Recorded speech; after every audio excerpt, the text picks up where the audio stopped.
Vamos a compartir, como se dijo, el título de esta comunicación en la editorial universitaria Bono en el aula. Y yo quisiera comenzar compartiendo la noción de editorial universitaria y explicar un poquito la especificidad. Para eso y para sensibilizarlo, voy a leer los dos primeros párrafos de un artículo de Patricia Vinces, de la Universidad Católica Sede Sapientia de Perú, sobre la editorial universitaria y su importancia en el fortalecimiento de la identidad institucional. Ella comienza citando un artículo de Colombia, periodístico, que me parece que motiva por qué nos hemos envuelto en esta tarea de fortificar la editorial universitaria de nuestro Instituto Superior Bono. Leo los primeros párrafos de este artículo. Recientemente, un diario colombiano publicó una nota con el siguiente título: La revolución silenciosa de las editoriales universitarias. Publicar libros se convirtió en un factor importante a la hora de medir una universidad.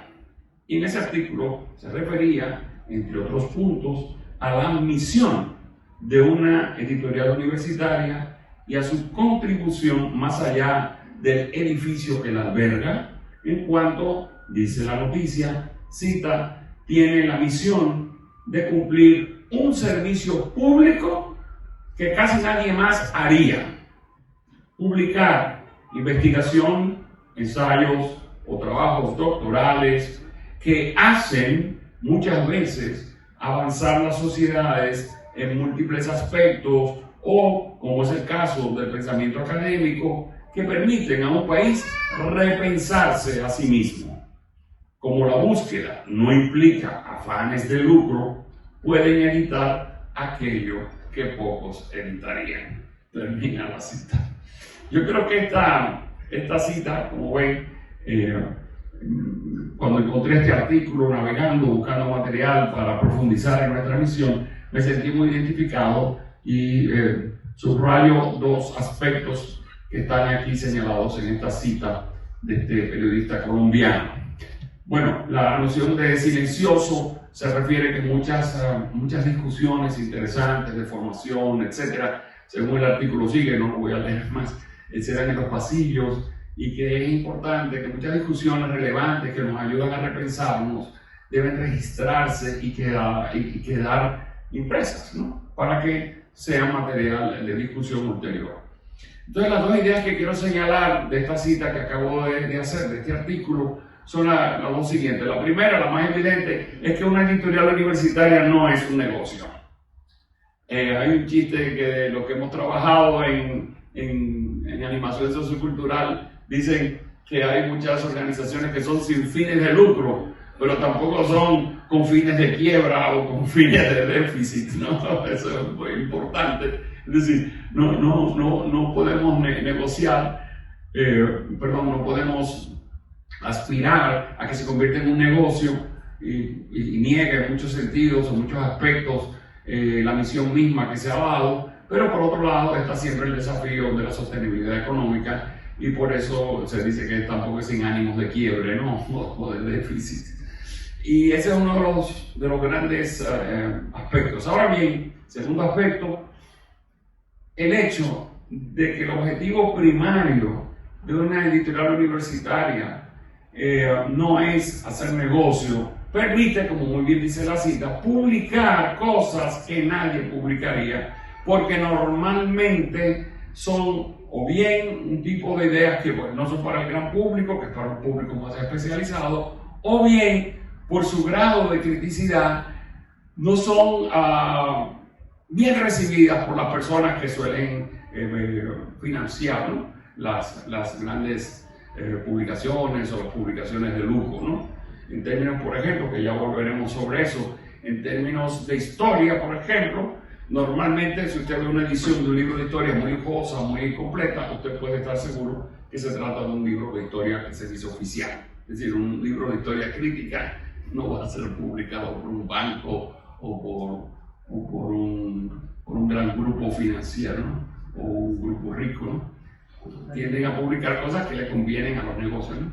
O sea, es difícil que apoyen. No es imposible, pero es difícil. Entonces, entramos con esa especie de marco porque, como es la primera parte del título de esta conferencia, ¿no? La editorial universitaria. Entonces, lo segundo es en el aula, y sobre eso volveremos. Ok, vamos a compartir una experiencia. Lo primero, señalar rápidamente que hemos aprendido qué significa edición. Es curioso porque hay en otros idiomas a veces, en inglés o en francés, como que hay una diferenciación de las distintas tareas que implica el trabajo editorial, y en español utilizamos la palabra edición o editar para distintas cosas. Yo quiero simplemente señalar las tres para que sepan que eso está implícito en nuestro trabajo. Cuando uno dice edición, la edición se puede referir o editar a la acción de editar, a la misión de la institución editorial, ¿no? Nosotros editamos, sí, pero editamos hacemos un proceso con un tipo de producto con una finalidad, ¿no? El segundo sentido de edición es el trabajo en cadena del equipo de personas de una editorial. Es bien curioso esto, ¿no? Hemos ido aprendiendo cómo sacar un libro de un trabajo que se hace en cadena. Entonces, si uno rompe la cadena, no sale el libro. Es muy, muy interesante, o el equivalente del libro, porque hoy tenemos también otros soportes para la publicación de las reflexiones, ¿no? Del escrito. Y por último, también llamamos edición a las tareas concretas que realiza una persona dentro de un proceso editorial. Por ejemplo, yo estoy editando ahora, eso puede significar que estoy grabando. Entonces, la edición implica distintas tareas que deben estar bien armonizadas para que el trabajo sea de calidad. Simplemente señalo esto para que sepa, cuando decimos editorial, pues hay muchos desafíos y muchas actividades entrelazadas. Entonces, en el caso de una editorial universitaria, tiene que cumplir con todas las funciones de la educación superior, que hay un amplio consenso para clasificar las actividades de una institución de educación superior en tres grandes bloques, que son la investigación, la docencia y la extensión o interacción con la comunidad. Lo que vamos a compartir con ustedes tiene que ver, es una mezcla de las tres cosas, pero el énfasis de lo que vamos a compartir tiene que ver, tal vez podríamos decir, con la docencia. Muy bien. En el caso de nuestra editorial, como su nombre lo indica, Editorial Universitaria Bono, es la editorial del Instituto Superior Bono, que es de Ciencias Sociales, Humanidades y Filosofía, y nosotros nos hemos limitado a apoyar o a publicar lo que tenga que ver con esas tres áreas. Entonces no publicamos nada que tenga que ver con las llamadas ciencias duras, las ciencias naturales o las ciencias empresariales, nada de eso, no porque no tenga valor o no le damos valor, sino porque simplemente una editorial universitaria se debe a la misión de la institución a la que pertenece. Y eso es como una especie de principio general, tiene que alinearse con los propósitos de la institución. Nosotros somos, vuelvo y repito, simplemente la editorial del Instituto Superior Pedro Francisco Bono. Entonces, en ese sentido, la tradición del Instituto Bono y de lo que en un momento llamamos el Centro Bono, que ahora no existe, ahora tenemos el Centro Montalvo, lo podemos resumir así: resistir a la deriva neoliberal de la educación universitaria. ¿Sí? Casi todas las universidades tienden a tomar el lenguaje y las preocupaciones típicas de la transformación cultural del neoliberalismo. Y eso se expresa en el afán del ranking, que inclusive en la cita que yo hice se refleja. Nosotros no andamos como institución cayéndole atrás al ranking, sino que tenemos unos principios e intentamos publicar, como ya veremos inmediatamente, un tipo de edición, como decía la cita, que nos ayude a repensar de otra manera la misma sociedad a la que pertenecemos.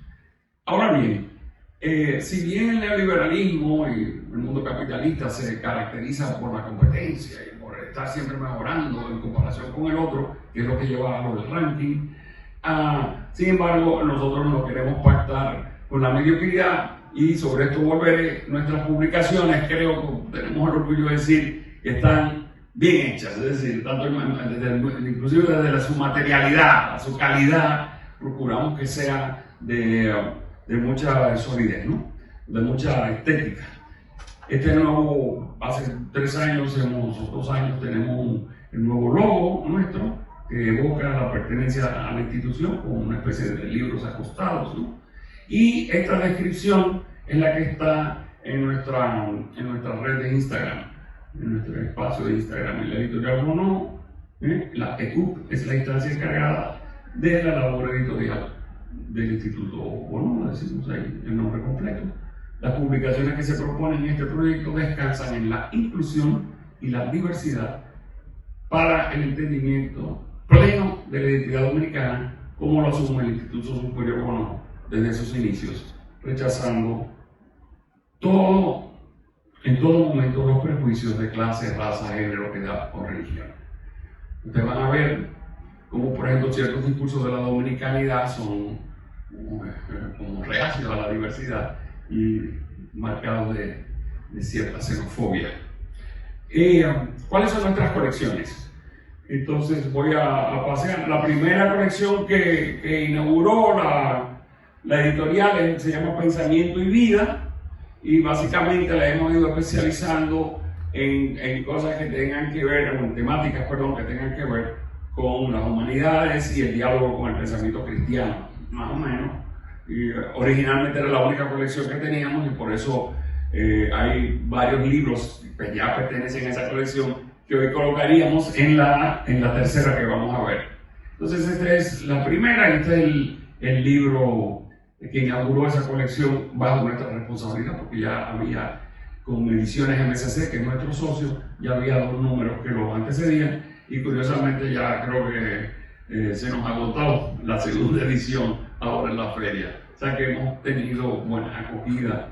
La segunda colección se llama Diáspora Dominicana, y ahí estamos publicando a los dominicanos, dominicanas y dominicanistas que hacen vida académica fuera del país.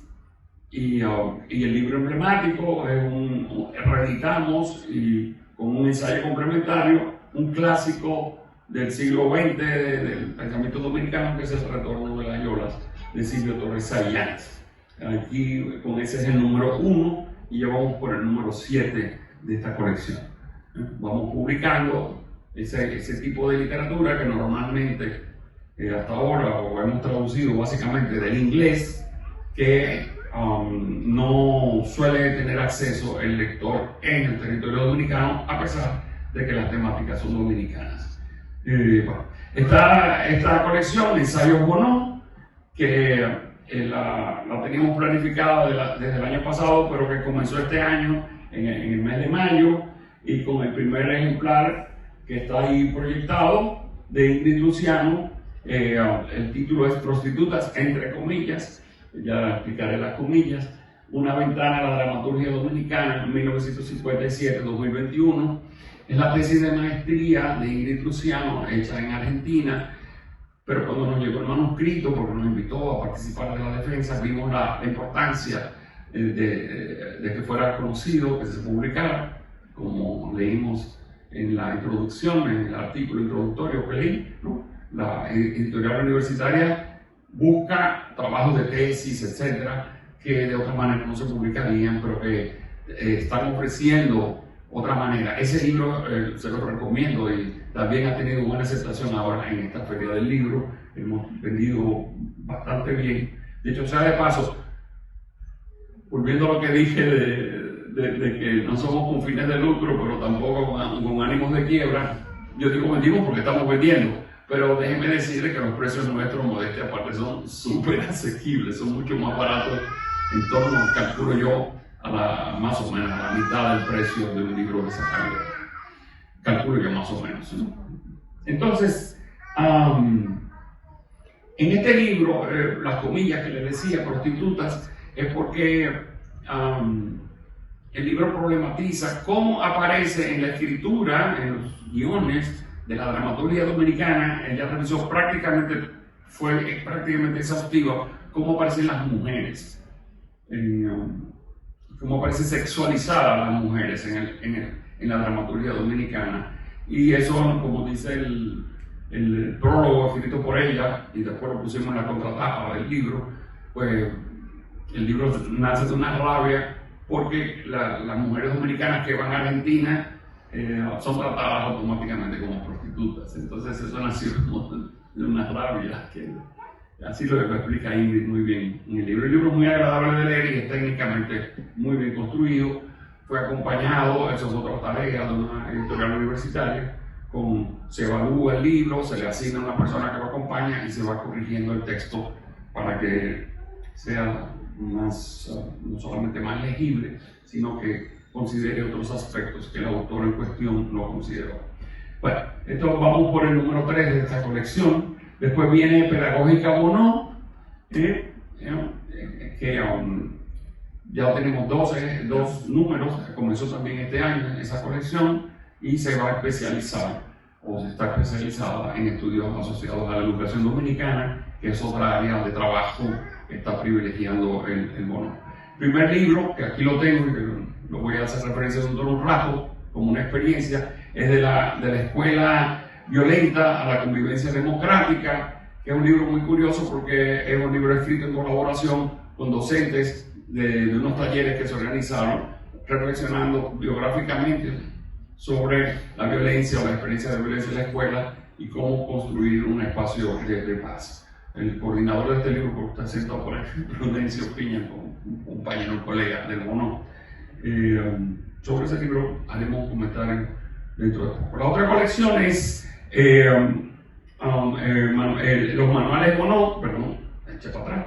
Los manuales Bono, que todavía tenemos un libro en proyecto, pero no acabamos de editarlo, y una colección de divulgación que íbamos a comenzar en esta feria, pero que tuvimos un problema técnico y no lo pudimos comenzar, que es para conocer. Entonces la idea ahí es hacer libros como de 80 o 90 páginas sobre temas de interés, explicados de manera pedagógica y amena.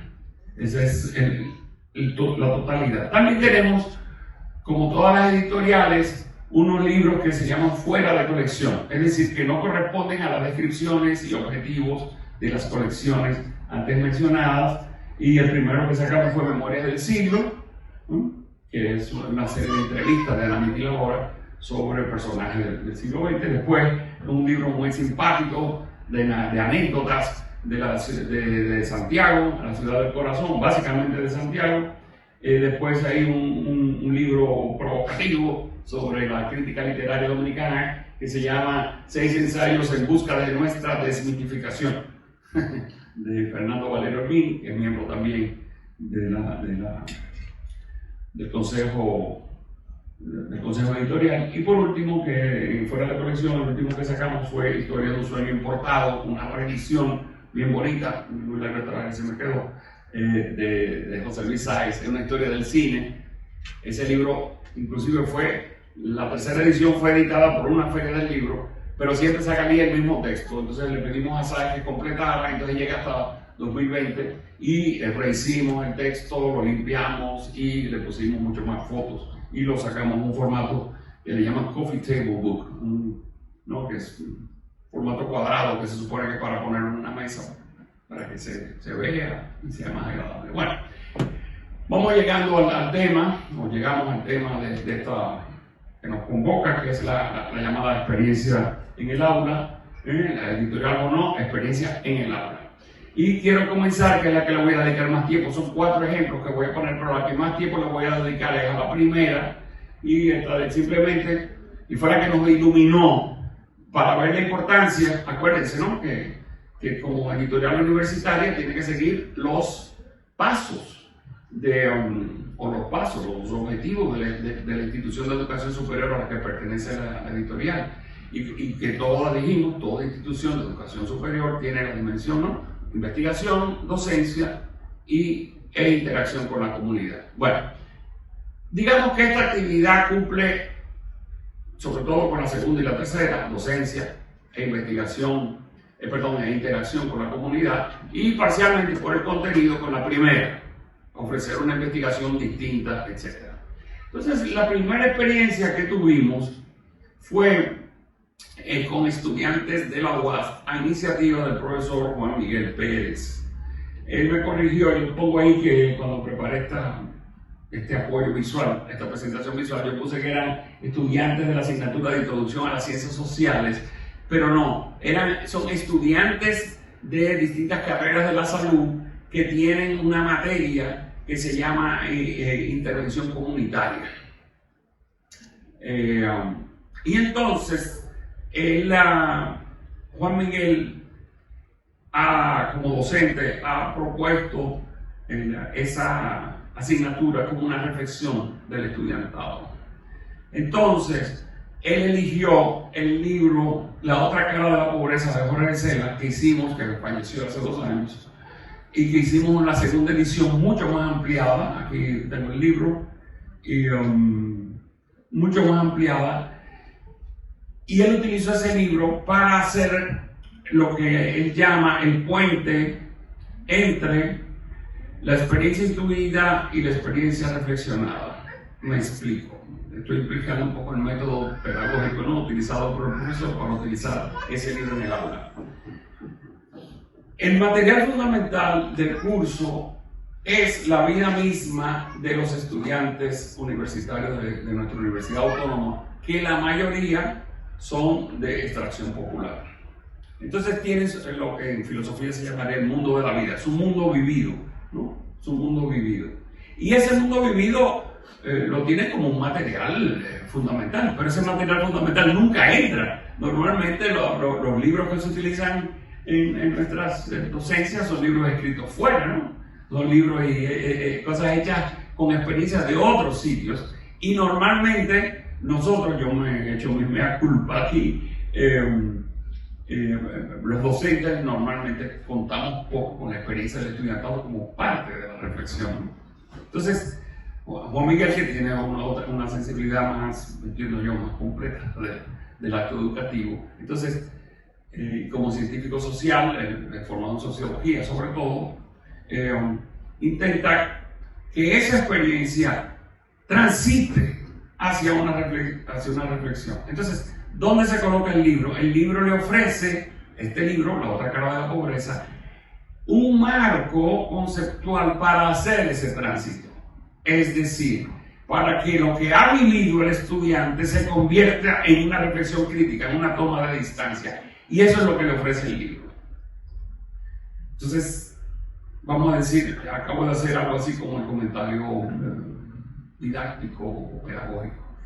Pero Juan Miguel me dijo que compartiera con ustedes sobre todo esto que voy a decirles.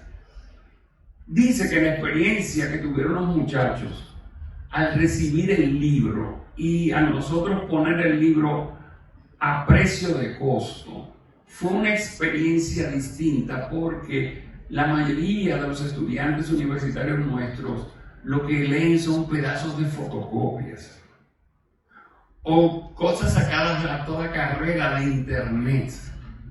Y entonces eso influye en dos cosas. Oigan qué curioso. A mí me resultó por eso una experiencia bonita. Vamos a decir, tiene como consecuencia dos cosas. Uno, evidentemente, una fragmentación del pensamiento. O sea, porque lo que se tiene son pedacitos de cosas, sino una obra completa, ¿no? Y lo segundo es, y esto voy a decir, me lleno de orgullo, bueno, yo creo que un poquito de orgullo no viene mal, dice que la experiencia que tuvieron los muchachos de tener un libro de este tamaño, por el precio que ellos obtuvieron, la calidad, de no tener un material o sea, agradable de leer, de poder, mírenlo ahí leyendo el libro, les tengo la foto, ¿no? Eso para ellos fue también una experiencia importante y lo agradecieron. ellos sintieron que era posible y es valioso tener acceso al libro en un marco no mercantilista. Yo voy a añadir una cosa que Juan Miguel no dijo, pero yo sí quiero compartirlo con ustedes. Y si alguien toma la iniciativa de buscarnos, por favor, no utilicen mi palabra en mi contra. Yo le dije a Juan Miguel originalmente, mira, yo no te regalo los libros porque la experiencia es que cuando uno da los libros así sin más, la gente los tira. Yo te voy a dar los libros a 100 pesos. Este libro, el costo del libro ronda como 350 por ahí, no, por 400 pesos cuesta el libro haberlo sacado, ¿no? Y yo digo, bueno, entonces por debajo del precio de costo. Y él dijo, no, vamos a ponerlo al doble. Y lo vendimos, creo que fue 200, 250 por ahí. Y los muchachos pagaron, se sintieron, recogieron el dinero, pagaron y tal. Y ese intercambio, vamos a llamarlo así comercial, hecho, me lo reflexionó así Juan Miguel, hecho con ética, hecho sin engaño, no explotando la cultura, les animó a relacionarse mejor con el libro y a valorar el trabajo mismo de un libro, modestia aparte, bien hecho, de un libro bien hecho, y a no tener pedazos de papel de tejidos en las manos. Es una experiencia, me decía también Juan Miguel, y con esto acabo, estética. Y quiero señalar todos esos aspectos, porque los tres, como en el artículo que leí al principio sigue reflexionando, los tres forman parte del trabajo editorial. Sí, una accesibilidad económica razonable, una relación ética a través del contenido y por último, una estética en la calidad de lo que se publica. Entonces, esta fue la experiencia, como les digo, más rica y que sirvió en todos los sentidos, como les acabo de decir.